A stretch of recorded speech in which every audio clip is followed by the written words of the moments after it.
इतिहास की सबसे रहस्यमय सभ्यता सिंधु घाटी सभ्यता, जिसे हम हड़प्पा नाम से भी जानते हैं, जहां शहर बने, गलियां बिछी और नहाने के तालाब तक थे। लेकिन सवाल यह है कि इतनी विकसित सभ्यता अचानक मिट्टी में कैसे मिल गई। आज के पार्ट 4 में हम जानेंगे हड़प्पा से लेकर सभ्यता के विनाश तक पूरी कहानी। तो और हाँ, जो बात आपको सबसे अलग लगे कमेंट में जरूर लिखिएगा, क्योंकि यह कमेंट आपको बताएगा कि कैसे आपकी इतिहास की तैयारी है। चलिए वीडियो को यहीं पे स्टार्ट करते हैं बिना किसी देरी के। सबसे पहले हम जानेंगे क्षेत्रीय विस्तार, यानी सिंधु घाटी सभ्यता का क्षेत्रीय विस्तार के बारे में समझेंगे, और बहुत ही डीप है। और इसमें बिल्कुल ध्यान रखिएगा, क्योंकि प्रत्येक एग्जाम में इस चैप्टर से प्रश्न पूछा जाता है, चाहे वो 11th का एग्जाम हो, 12th का एग्जाम हो, या आप किसी भी कॉम्पिटेटिव एग्जाम की तैयारी कर रहे हैं, इतिहास से प्रश्न आता है तो इस टॉपिक से प्रश्न हमेशा रहता ही है। तो बिल्कुल इसको ध्यान रखिएगा, और वीडियो में लास्ट तक बन जाएगा। बहुत ही शानदार तरीके से वीडियो को एक्सप्लेन किया जाएगा, और आपको लास्ट में बताया जाएगा कि आप इसका मॉक टेस्ट कैसे दे सकते हैं, वो भी फ्री ऑफ कॉस्ट। ठीक है, प्रत्येक एग्जाम को टारगेट करके वीडियो बनाया जा रहा है। पार्ट 4 है, अभी तक थर्ड नहीं देखिए तो जाकर जरूर देखिए। वहाँ पे बहुत ही आसानी से इसके पहले वाला चैप्टर को डिस्कस किया गया है। ठीक है, चलिए वीडियो को स्टार्ट करते हैं। सिंधु घाटी सभ्यता का क्षेत्रीय विस्तार। जी हाँ फ्रेंड, एंड देखिए हम लोग क्या करेंगे। सबसे पहले सर्वप्रथम सन 1921 ईस्वी में, ठीक है, भारतीय पुरातत्व सर्वेक्षण विभाग के डायरेक्टर, उनका नाम दयाराम साहनी ने, यानी दयाराम साहनी ने हड़प्पा यानी पंजाब और पाकिस्तान की खोज की। तो समझने का अर्थ क्या है कि डायरेक्टर जो उनका नाम है दयाराम साहनी, हड़प्पा सभ्यता की खोज 1921 ईस्वी में की है, जो कहाँ है, तो पंजाब और पाकिस्तान तक फैला हुआ है। ठीक है, बिल्कुल इसको ध्यान रखिएगा। आगे बात करेंगे। इसके बाद आता है बारी राखालाल बनर्जी की। उन्होंने भी मोहनजोदड़ो की खोज की, और कब की, तो 1922 ईस्वी में की थी। बिल्कुल इस बात को ध्यान रखिएगा कि मोहनजोदड़ो के खोज राखाल बनर्जी ने 1922 ईस्वी में की थी। ठीक है, आगे देखेंगे। आगे बहुत ही विस्तार से इसको डीपली समझते चलेंगे। कहने का क्या अर्थ है, इस सभ्यता को सिंधु घाटी सभ्यता इसलिए कहा जाता है क्योंकि इसके अधिकांश नगर सिंधु नदी के किनारे बसे थे। देखिए प्रश्न बहुत ही शानदार है। इससे प्रश्न क्या बनता है, कहता है क्या कि सिंधु घाटी सभ्यता को, ठीक है, सिंधु घाटी सभ्यता को या हड़प्पा सभ्यता को सिंधु घाटी क्यों कहा जाता है, या सिंधु घाटी सभ्यता क्यों कहा जाता है। ठीक है, तो बहुत ही शानदार तरीके से याद रखिएगा। और ऐसा भी प्रश्न बनता है कि सिंधु घाटी सभ्यता को हड़प्पा क्यों कहा जाता है। तो दोनों तरीके से हम प्रश्न डिस्कस करेंगे, ताकि एग्जाम में आए तो प्रश्न छूटे ना। ठीक है, कहने का मतलब क्या है कि सिंधु घाटी सभ्यता को यानी इसलिए कहा जाता है क्योंकि इसे अधिकांश नगर सिंधु नदी किनारे बसा है। और प्रश्न पूछा जाए कि सिंधु घाटी सभ्यता को हड़प्पा क्यों कहा जाता है, जी हाँ फ्रेंड, हड़प्पा पूछ रहा है। और पूछा जाए कि हड़प्पा, आखिर हड़प्पा क्यों कहा जाता है सिंधु घाटी सभ्यता को, तो ध्यान रखिएगा कि जहाँ सबसे प्रथम बार खुदाई हुआ था, ठीक है, यानी सिंधु घाटी सभ्यता में यानी हड़प्पा सभ्यता में जिस स्थान पर सबसे पहली बार खुदाई हुआ था, उस जगह का नाम हड़प्पा था। इसलिए वहाँ पे जो यहाँ के इतिहासकार थे दयाराम साहनी, उन्होंने उसका नाम हड़प्पा रख दिया। ठीक है, उसके बाद अधिकांश नगर जो वहाँ पे खुदाई जो होने लगा, तो वहाँ पे अधिकांश ज्यादा नगर सिंधु नदी के किनारे मिले, इसीलिए क्या सिंधु घाटी सभ्यता रखा गया। तो बहुत ही आसान प्रश्न है, इंटरव्यू पूछा भी गया है कई बार। ये बताइए कि सिंधु घाटी सभ्यता को हड़प्पा क्यों कहा जाता है, और हड़प्पा सभ्यता को सिंधु घाटी के नाम क्यों पड़ा है। तो इसको बिल्कुल ध्यान रखिएगा, कंफ्यूजन नहीं होना है। आगे बात करेंगे। यह सभ्यता प्रयोग ऐतिहासिक काल की है।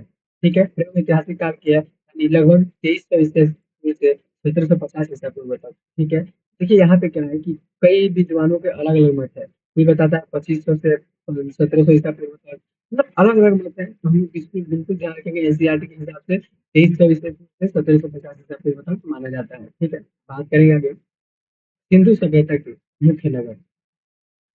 सिंधु सभ्यता के मुख्य नगर कौन कौन से थे? हड़प्पा, मोहनजोदड़ो, लोथल, इसके अलावा था यहाँ पे कालीबंगन, राखीगढ़ी, बनावली, यहाँ पे धोलावीरा आदि। बहुत सारे इसमें नगर थे जो कि काफी विकसित थे, और सब नगर का अलग अलग विशेषताएं थी। सारी विशेषताओं को विस्तार से समझेंगे, तो वीडियो में लास्ट तक बने रहिएगा। आगे बात करते हैं। कह रहा है क्या कि यह सभ्यता आधुनिक पाकिस्तान और पश्चिम भारत के हरियाणा, गुजरात और राजस्थान तक फैली हुई है। इसमें पाकिस्तान भी हम ऐड कर सकते हैं। बाकी यहाँ पे बिल्कुल ध्यान रखिएगा कि सभ्यता आधुनिक पाकिस्तान, पश्चिम भारत और हरियाणा, गुजरात, राजस्थान में मई पड़ी हुई है। लेकिन ध्यान रखिए कि पाकिस्तान कब बना, तो 1947 में, यानी उसके पहले क्या था कि पाकिस्तान, इस सारी चीजें एक ही में थे। इसलिए यहाँ पे उस समय सभ्यता का कोई भारत को ही कहा जाता है। बात करेंगे आगे कि सिंधु घाटी सभ्यता के प्रमुख नगरों से प्राप्त महत्वपूर्ण अवशेष, यानी किस किस नगर से कौन-कौन अवशेष प्राप्त हुए थे? ये प्रश्न ज़रूर बनता है एग्ज़ाम में। इसको बिल्कुल आराम से समझेंगे। सबसे पहला हमारा टॉपिक रहेगा, सबसे पहला मेन पॉइंट है हड़प्पा। हड़प्पा नाम क्यों पड़ा? आपको कमेंट बॉक्स में एक बार लिख देना है ताकि आपको याद रहे, ठीक है? बात करेंगे हड़प्पा से क्या-क्या मिला था? तो थोड़ा शॉर्ट-शॉर्ट में इसको कंप्लीट करते चलेंगे ताकि एग्ज़ाम में प्रश्न ना छूटे। पीतल की एक गाय नहीं नहीं मिली, ठीक है? ये पीतल की एक गाय नहीं मिली, सीलों में प्रयुक्त चिन्हांकित लिपियाँ मिली। कहने का मतलब क्या है कि सीलों में जो है ना सील जो था, उसमें पत्थरों में एक प्रयुक्त मतलब चिन्हांकित लिपियाँ मिली। क्या हुआ था कि पहले वहाँ पे मतलब चित्र बनाया दिया करता था। जैसे कोई भी चित्र बना दिए, जैसे कोई मछली का चित्र बना दिए, तो मतलब चित्रात्मक लिपि हुआ करती थी उस समय, जिसको पढ़ा नहीं जा रहा था, जिसको पढ़ा नहीं गया है, ठीक है? चित्रात्मक लिपि हुआ करती थी। उसके बाद गाने का मतलब क्या है? तांबे और कांसे की मूर्तियाँ, वहाँ पे हड़प्पा सभ्यता में हड़प्पा में हम क्या-क्या मिला था? तो सीलों पे पड़ी लिपि चीनी वाला, उसके बाद से तांबे और कांसे की मूर्तियाँ मिली थी। फिर बात करेंगे मिट्टी की मूर्तियाँ विशेषकर सांड और बैल की मूर्तियाँ मिली थी वहाँ पे। सांड और बैल की मूर्तियाँ मिली थी, ठीक है? जो मिट्टी की बनी हुई करती हुआ करती थी। बिल्कुल इसको ध्यान रखिएगा। आगे बात करेंगे अनाज को संग्रहित करने के लिए अनाज कोष मिला था वहाँ पे तो हड़प्पा में। बात करेंगे 6-6 कमरों वाली मंजिला इमारतें मिली थी। यानी देखिए सभ्यता उस समय इतना विकसित सभ्यता था कि वहाँ पे 2 मंजिला मकान मतलब उस नगर को इस प्रकार सुसज्जित ढंग से तैयार किया गया था कि मतलब अभी हम लोग का जो नगर पालिका वगैरह चलता है ना उससे भी कहीं बेहतर था। इसको बिल्कुल ध्यान रखिएगा, हमें इतिहास से सीखना चाहिए। आगे बात करेंगे देखिए माप-तौल की इकाइयाँ यानी 12 इंच बराबर 1 फुट। उस समय भी था 12 इंच बराबर 1 फुट और हम भी माप-तौल के लिए इसी प्रणाली का यूज़ करते हैं। 12 12 इंच बराबर 1 फुट। अभी भी हम लोग इसी प्रणाली का यूज़ करते हैं। इसके पहले भी बहुत साल पहले यानी प्रागैतिहासिक काल में भी इन सारे मापदंडों का उपयोग होता था। बिल्कुल ध्यान रखिएगा। आगे बात करेंगे मोहनजोदड़ो के बारे में, हड़प्पा खत्म, मोहनजोदड़ो के बारे में। मोहनजोदड़ो में आखिर कौन-कौन से अवशेष मिले हैं, जिससे इसका महत्व और बढ़ गया है। और प्रश्न में एग्ज़ाम में इससे प्रश्न बहुत ज़्यादा बनता है। तो कहने का मतलब क्या है कि सबसे पहले मोहनजोदड़ो क्या कहा जाता है? याद रखिएगा मृतकों का टीला, ठीक है? मोहनजोदड़ो में क्या कहा जाता है? मोहनजोदड़ो को हम मृतकों का टीला के नाम से भी जानते हैं, यानी कि माउंड ऑफ द डेड। इसके बारे में बात करेंगे आगे। वहाँ पे क्या मिला था? तो विशाल स्नानागार मिला था, जो सबसे बड़ी इमारत थी, ठीक है? बहुत बड़ा इमारत में विशाल स्नानागार यानी स्विमिंग पूल अभी हम कह सकते हैं, वैसे मिला था, जिसमें बहुत बड़ा उसमें इतना अच्छे ढंग से व्यवस्था किया गया था, जो गंदे पानी हुआ करता था, वो दूसरी नालियाँ से और अच्छे पानी दूसरी नालियाँ से प्रवेश कर सकती थी और निकल सकती थी। तो बिल्कुल अच्छे ढंग से इसको बनाया गया था। आगे बात करेंगे इसके बारे में विस्तार से कि कितना उसका लंबाई था, क्या चौड़ाई था, कैसे मतलब उसको बनाया गया था, उसका बनाने का तरीका क्या था, सारी चीज़ के बारे में डिस्कस करेंगे तो वीडियो में लाफा बन रही है।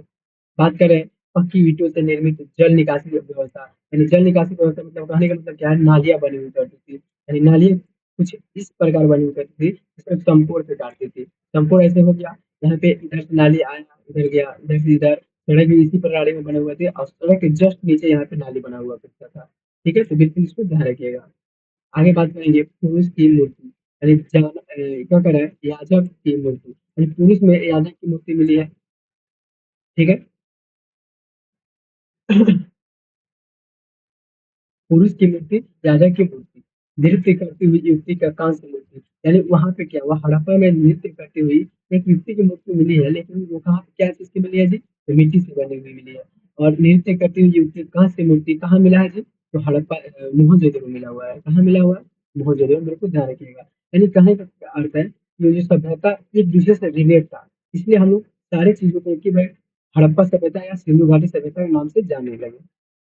बाकी बात करेंगे, यहाँ पे जो फसल मिले थे, फसल भी उस समय उत्पादन किया जाता था, यहाँ पे गेहूँ, जौ, तिल, कपास की खेती प्रमुख हुआ करती थी। यानी वहाँ पे सबसे अधिक मात्रा में गेहूँ, जौ, तिल और कपास की खेती किया जाता था। बिल्कुल ध्यान रखिएगा। आगे हम बात करेंगे लोथल के बारे में। लोथल क्या है? कि लोथल एक गुजरात में, ठीक है? लोथल जो है गुजरात में, कहाँ? तो गुजरात में जो है, लोथल गुजरात में, ठीक है? गुजरात में भोगवा नदी के किनारे बसा हुआ है। किस नदी के किनारे? तो भोगवा नदी के किनारे, बिल्कुल ध्यान रखिएगा। यहाँ पे देखिए, कहने का मतलब क्या है? गुजरात, ठीक है? सॉरी, लोथल जो है गुजरात में बसा हुआ है, ठीक है? तो गुजरात में देखिए साबरमती नदी के पास यानी भोगवा नदी, ठीक है? भोगवा नदी के पास क्या बसा हुआ है? तो लोथल बसा हुआ है। ध्यान रखिएगा। आगे बात करेंगे यहाँ पे साबरमती इसको रख कर लीजिएगा। ठीक है, भोगवा नदी किनारे लोथल बसा हुआ था, भोगवा नदी किनारे बिल्कुल ध्यान रखिएगा। ऐसे करके लिख सकते हैं भोगवा नदी किनारे, आपको पीडीएफ जब मिलेगा तो उसमें अपडेट कर दिया जाएगा। ठीक है, भोगवा नदी के किनारे बसा हुआ था लोथल। बात करते हैं यहाँ पे समुद्री व्यापार के लिए यानी डॉक यार्ड की खोज हुई।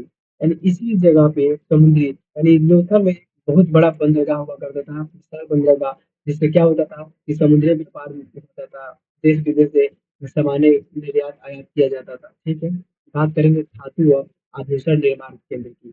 यहाँ पे जो लोथल को धातु और आभूषण निर्माण केंद्र भी माना गया है। यहाँ पे अधिक मात्रा में धातु और आभूषणों का निर्माण किया जाता था। ठीक है, यहाँ से चूड़ियाँ, मोती और तांबे के औजार भी मिले हैं।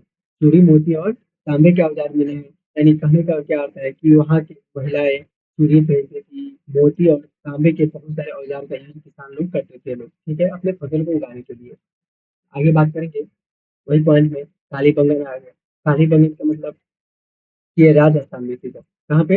राजस्थान में स्थित है। यहाँ के निशान मिले हैं, यानी क्या है, यहाँ हल के निशान मिले हैं। यानी फ्रंटेड और फील्ड में हल के निशान मिला है कि हल मतलब काली बंगल में जो है एक जुते हुए खेत का मतलब मानिए कि एक खेत हो गया और इसमें हम लोग अभी हल चलाते हैं, गाँव देहात में हल चलता है, उस तरह हल से जुते हुए खेत मिले हैं। मतलब हमको मतलब इससे स्पष्ट होता है कि उस समय लोग खेती के लिए बैल और हल का उपयोग किया करते थे। ठीक है, कहने का मतलब क्या है कि ईंटों की चूल्हियाँ और अग्निकुंड मिले हैं। यानी काले बंगले से ईंट की चूल्ही और अग्निकुंड मिले हुए हैं। ठीक है, यानी ईंट के चूल्हे बना हुआ करता था, अभी वर्तमान में अभी बनता भी है। और वहाँ पे अग्निकुंड भी मिला है, जिसमें मतलब जिससे समझ में आता है क्या कि वहाँ के लोग पूजा पाठ और धार्मिक अनुष्ठान भी करते थे। बात करेंगे कृषि से जुड़ी जानकारी, यानी वहाँ पे क्या हुआ कि गेहूं के भूसी मिला हुआ है, जिससे समझ में आता है कि वहाँ के लोग बहुत अच्छे तरह से फसल को उगा के और उसको अच्छे से उसका बनाते थे। ठीक है, आगे बात करेंगे राखीगढ़।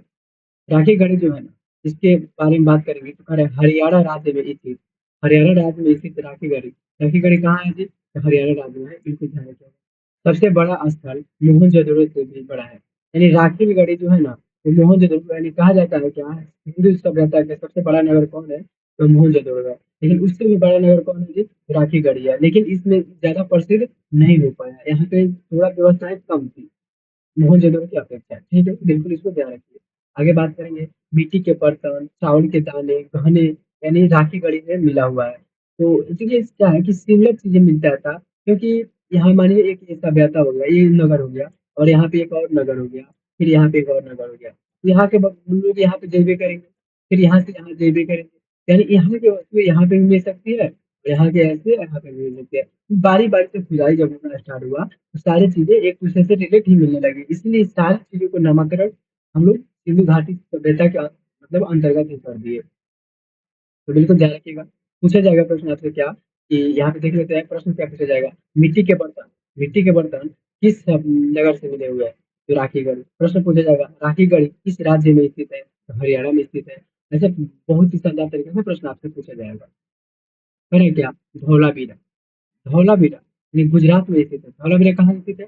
गुजरात में स्थित है। यहाँ शहर को 3 भागों में बाँटा गया है। धौलावीरा में शहरों को कितने भागों में रखा गया है? 3 भागों में, ठीक है? यहाँ पे इस शहरों को 3 भागों में रखा गया है। सारे के बारे में बात करेंगे, तो यहाँ पे देखिए, यहाँ के शहरों को 3 भागों में रखा गया है। जल संचयन के अद्भुत प्रमाण मिले हैं।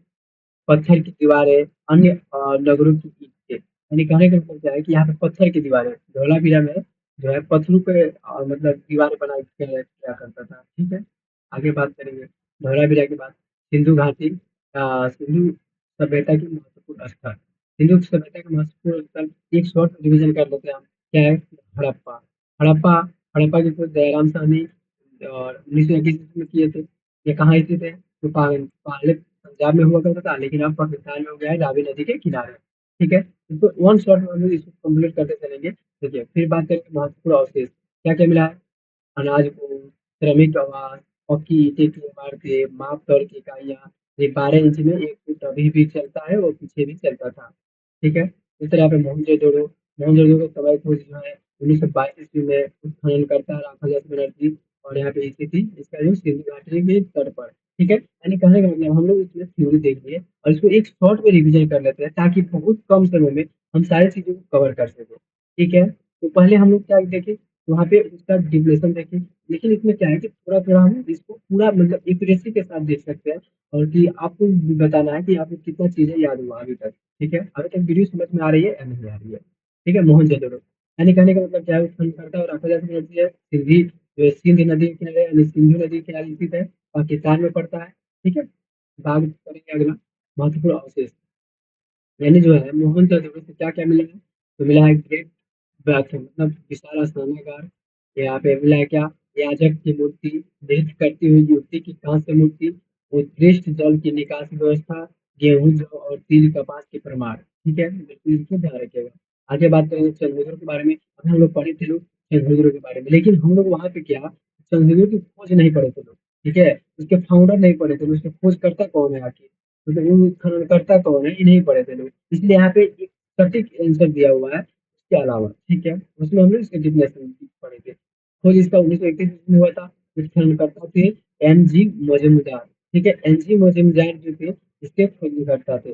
स्थिति जो है ये भी सिंधी में यानी पाकिस्तान में स्थित है, ठीक है? आगे बात करेंगे इसके महत्वपूर्ण अवशेष क्या-क्या मिले हैं। यहाँ से कंगन मिले हैं, यानी चूड़ी बनाने का कार्य केंद्र था। यानी जो यहाँ पे था ना जौनपुर में चूड़ी बनाने के पूरा मतलब कारखाना ही था। यहाँ पे इंसान के बाल मिले हैं, ठीक है? मोती और धातु उपयोग हो रहा था यहाँ पे सॉरी मोती और धातु उद्योग भी हो रहा था। घरों में चूल्हियों के अवशेष मिले हैं, यानी घरों में क्या हुआ चूल्हियों का अवशेष मिला है जो मिट्टी के चूल्हे बनाया हुआ करता था, ठीक है? आगे बात करेंगे अगला पॉइंट यानी काली बंगन। काली बंगन के बारे में बात करेंगे तो इसका खोज जो हुआ था 1953 ईस्वी में हुआ था। कब हुआ था? 1953 ईस्वी में हुआ था। उसका उत्खननकर्ता जो थे बीबी लाल थे, ठीक है? बीबी लाल, ये वाला बी, ठीक है? वो वाला बी नहीं समझना है। बीबी लाल था। क्या नाम था जी? तो बीबी लाल। स्थिति जो है राजस्थान घाघर नदी के किनारे स्थित हुआ है। यानी जो हम लोग का काली बंगन है वो राजस्थान घाघर नदी के किनारे स्थित है। बिल्कुल इसको ध्यान रखिएगा। प्रश्न यही बनता है। आगे बात करते हैं इसके अवशेष के बारे में। तो हल के निशान मिले हैं, अग्निकुंड मिला है, ईंटों की चूल्हियाँ मिली हुई है, ठीक है? आगे बात करेंगे चूल्हियों, ठीक है? चूल्हियाँ मतलब जो चूल्हा में जिसपे खाना बनाते हैं। लोथल के बारे में बात करते हैं, तो लोथल का खोज जो हुआ था 1957 ईस्वी में हुआ था और इसका उत्खननकर्ता थे क्या है? तो एस.आर. राय, ठीक है? एस.आर. एस.आर. राय। एस.आर. राव जो थे वो अभी इसका फाउंडर थे लोथल का, ठीक है? आगे बात करते हैं इसकी स्थिति जो है अभी गुजरात साबरमती नदी के किनारे को हम लोग भोगवा नदी के नाम से भी जानते हैं, ठीक है? बिल्कुल ध्यान रखिएगा। आगे बात करेंगे महत्वपूर्ण अवशेष। महत्वपूर्ण अवशेष के बारे में बात करते हैं उससे पहले आपको बता दें कि अभी तक वीडियो को लाइक नहीं किया तो वीडियो को लाइक कर दीजिए। वीडियो पसंद आई हो तो वीडियो को अपने दोस्तों में शेयर कीजिए ताकि उनका भी बेनिफिट हो सके, ठीक है? ये बैक यार्ड यानी वहाँ जहाज बांधने का स्थल मिला है। यानी कहने का मतलब क्या है बंदरगाह मिला हुआ है। तो इसमें भी ध्यान रखिएगा लोथल में बंदरगाह मिला हुआ है क्योंकि वहाँ वो नदी के किनारे ही बसा हुआ था गुजरात में और वहाँ से देश-विदेश से व्यापार करने में या आयात-निर्यात करने में काफ़ी लंबे समय लगता था इसलिए, ठीक है? बात करेंगे मोती, तांबे और आभूषण निर्माण केंद्र।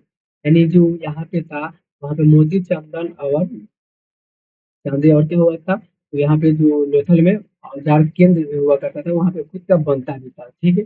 आगे बात करेंगे आगे जो है राखी गढ़ी, ठीक है? राखी गढ़ी के बारे में बात करते हैं। तो इसका खोज हुआ था 1969 ईस्वी में। कब हुआ था? 1969 ईस्वी में। उत्खननकर्ता थे सूरजभान। इसके उत्खननकर्ता कौन थे जी? सूरजभान। स्थिति हरियाणा घग्गर नदी के पास। इसका भी हरि जो स्थिति है ये भी घग्गर नदी के पास हरियाणा में बसी हुई है, ठीक है? आगे बात करते हैं उसके बाद आता है महत्वपूर्ण अवशेष। तो मानव कंकाल, ठीक है? मानव कंकाल, मिट्टी के बर्तन और गहने, चावल के दाने, सबसे बड़ा स्थल मोहनजोदड़ो से भी बड़ा। यानी सारी चीजें यहाँ पे चावल के दाने मिले हैं, मिट्टी के बर्तन और गहने मिले हैं, मानव कंकाल मिला है, यानी सबसे बड़ा स्थल मिला है जो कि मोहनजोदड़ो से भी बड़ा हुआ है, ठीक है? आगे बात करते हैं यहाँ पे और अगला पॉइंट जो होगा बनावली होगा, ठीक है? बनावली। बनावली मतलब जो है ये भी हड़प्पा सभ्यता का ही एक अंग था जिसमें जिसका खोज हुआ था 1973 ईस्वी में। उत्खननकर्ता आर.एस. बिष्ट थे। आर.एस. बिष्ट थे, ठीक है? उसके बाद बात करेंगे इसकी स्थिति तो अभी वर्तमान में जो है वो हरियाणा में स्थित हुआ है। यानी बनावली जो है वर्तमान में अभी कहाँ है? तो हरियाणा में स्थित है। बिल्कुल इसको ध्यान रखिएगा। चलिए आगे बात करते हैं इसके अवशेष के बारे में। तो अवशेष क्या है कि मिट्टी की चूल्हियाँ, कृषि से जुड़े उपकरण, और पक्की ईंटों की मकान, ठीक है? यानी सारी चीज़ें जो है यहाँ पे क्या हुआ, एक ही सही है, बाकी सब गलत है। इसको बिल्कुल सुधार लीजिएगा, अभी बताया जाएगा तो। ठीक? वीडियो में लास्ट तक बने रहिए। आगे बात करें यहाँ पे धौलावीरा। धौलावीरा 8 नंबर चैप्टर जो है, इसका खोज हुआ था 1990 में और 1991 में लेके आया है। ठीक है? उत्खननकर्ता जीपी जोशी की स्थिति गुजरात कच्छ क्षेत्र में था। ठीक है? तो इसको अभी बनाओ फटाफट। यानी खोज का समय 1939 1921 में हुआ था, धौलावीरा का खोज हुआ था और इसका खोजकर्ता जेपी जोशी थे। ठीक है? बिल्कुल इसको ध्यान रखिएगा। आगे बात करते हैं 9 नंबर प्रश्न के बारे में। तो 9 नंबर प्रश्न जो था हम लोग के यहाँ पे कौन सा टॉपिक था? तो ये टॉपिक था धौलावीरा। और धौलावीरा जो टॉपिक था इसमें क्या हुआ कि पत्थरों की दीवारों से घिरा नगर, ठीक है? जल संचयन की अद्भुत व्यवस्था, तीनों भागों में बंटा शहर और फिर देखिए अभिलेख व लेखन के संकेत भी मिले हैं। कहाँ से? यहीं से, यानी कालीबंगन से। ठीक है? कालीबंगन से, सॉरी धौलावीरा से। कहाँ से? धौलावीरा से। उसके बाद बात करेंगे आगे। अगला पॉइंट जो है हम लोग का रोपड़। ठीक है? रोपड़ जो है यानी खोज इसका 1953 ईस्वी में हुआ था। लिखेंगे रोपड़ का खोज 1953 ईस्वी में हुआ हुआ था। और इसका उत्खननकर्ता या इसका उत्खननकर्ता, ठीक है? उत्खननकर्ता 1953 ईस्वी में, 1953 ईस्वी से, ठीक है? 1953 ईस्वी से आरोपण का खोज हुआ था 1953 में। ठीक है? अब देखिए पहले उत्खननकर्ता साधन पाल, उत्खननकर्ता साधन पाल, ठीक है? साधन पाल। उसका सॉरी यश पाल, क्या नाम है जी? यश पाल। ठीक है? तो रोपड़ का जो है शुरुआत हुआ था 1953 ईस्वी में। इसका नाम था यशपाल और इसकी स्थिति पंजाब सतलज नदी के किनारे थी। ठीक है? आगे बात करेंगे अगला पॉइंट के बारे में। तो अगला पॉइंट जो है इसका महत्वपूर्ण विशेषता दिया हुआ है, ये निष्कर्ष तो उसके बाद पढ़ेंगे। ठीक है? मानव के साथ कुत्ते की हड्डी कब्रों में मिले हैं। ये तो बहुत पहले बता दिया गया था कि वहां पे क्या हुआ करता था। समझिए कहानी को कि कोई अगर व्यक्ति मर जाता है, कोई राजा मर जाता है, उसके जो चप्पल है उसको क्या किया जाए, अच्छा से रख दिया जाए, बाद में वो पहन भी सकता है, बाकी नहीं तो फेंक सकते हैं उसको। ठीक है? यानी कब्रों का अवशेष मिला है। कहाँ से कब्रों का अवशेष मिला है जी? कब्रों का जो अवशेष मिला है रोपड़ से मिला हुआ है। कहाँ से मिला हुआ है? रोपड़ से मिला हुआ है। ठीक है? आगे निष्कर्ष के बारे में बात करते हैं। तो देखिए सिंधु सभ्यता का प्रत्येक स्थल अपने अपने विशिष्ट अवशेषों के लिए प्रसिद्ध है। ठीक है? जो हम उस समय की शहरी योजना, व्यापार, कला और जीवन शैली की झलक देखते हैं। आगे बात करेंगे सिंधु घाटी सभ्यता का मुख्य व्यवसाय कृषि, व्यापार और कुटीर उद्योग था। लिपि अभी तक अपठनीय है, परंतु चित्रेतन है, इसको माना जाता है। ठीक है? तो जरूरी सूचना, अगर आप सामान्य ज्ञान के क्षेत्र में स्कूल या किसी विशेष एग्जाम की तैयारी कर रहे हैं, तो किसी विशेष एग्जाम की तैयारी कर रहे हैं तो द 5 मिनट्स को जरूर देखिए। बहुत ही अच्छा बेनिफिट होगा आपको। एक बार उसको विजिट कीजिए। अब देखिए यहाँ पे क्या हुआ, हम बताए थे आपको वीडियो स्टार्टिंग में, तो आपको बताया जाएगा कि कैसे आप कैसे क्या कर सकते हैं, तो कैसे फ्री में मॉक टेस्ट लगा सकते हैं चैप्टर बाई चैप्टर। इसके लिए आपको यहाँ पे थोड़ा देर वेट करना है और फिर आपको ग्रुप में डाल दिया जाएगा। ठीक है? तो इसका पीडीएफ अगर चाहिए तो टेलीग्राम ज्वाइन कीजिए, वहाँ पे टेलीग्राम पे आपको इसका पीडीएफ मिल जाएगा। बाकी आप गूगल पे सर्च कर सकते हैं सीरियल पे करके, वहाँ से सारे नोट्स और पीडीएफ अवेलेबल है, वहाँ से डाउनलोड कर सकते हैं। चलिए वीडियो को यहीं पे एंड करते हैं, मिलते हैं अगले वीडियो में। तब तक के लिए देखते रहिए, सीखते रहिए।